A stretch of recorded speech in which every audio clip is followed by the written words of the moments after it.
منذ اليوم الأول من الأحداث التي شهدتها المملكة رافقتها تغطية منحازة وكاذبة من قبل قناة العالم وقناة المنار. التقرير التالي الذي يفضح قلب الحقائق الذي مارسته قناة العالم والمنار.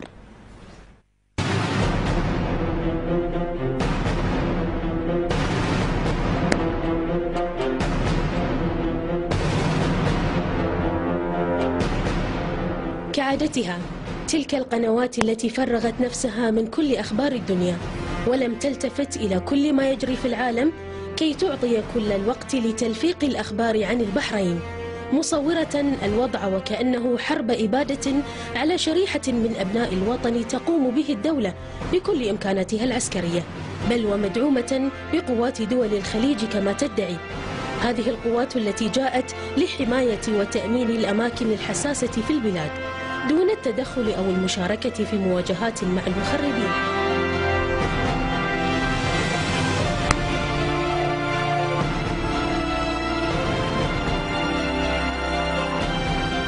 هناك ما يشبه المجزرة، حرب إبادة تشن حاليا ضد أناس معتصمين مسالمين.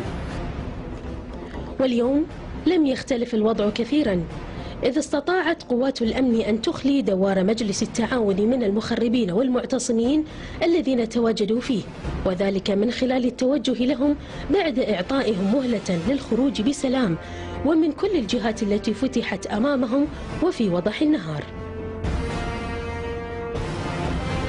وها هي الصور توضح كيف أن القوات تقدمت بهدوء ودون هجوم وحشي كما وصفت تلك القنوات، ودون أي قصف جوي كما تدعي. وها هم المخربون يتجهون لإخلاء المكان وبهدوء أيضا ودون خوف وهلع كما تحاول القناة أن تقول، ومن فرغ نفسه للاتصال بها على مدار اليوم من خلال توزيع الأدوار على ما يبدو. هل تم انذار المعتصمين بحسب علمك سيد ناجي؟ لم يتم انذار احد، نحن الان اطلقوا علينا النصاص ولم ينذروا احد.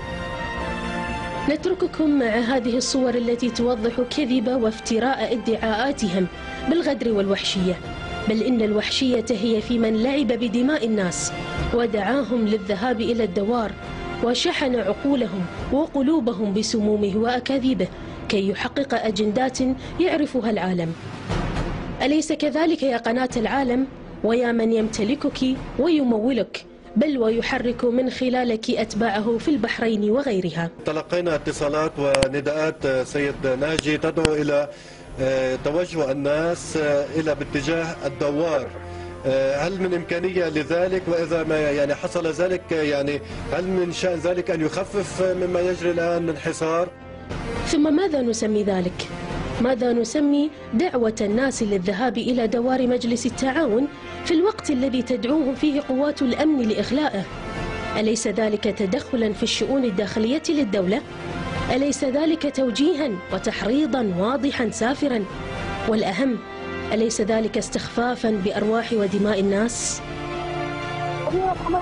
بالمطاف لا محال الخروج. نعم، شكرا جزيلا لك أم صادق، كنت معنا من المنامة. سؤالي الأخير، كيف تقولون أن الدولة قطعت الاتصالات على الناس؟ إذن كيف تتلقون كل تلك المكالمات؟ أهي من خارج البحرين أم أنهم يستخدمون طرقا لا نعرفها؟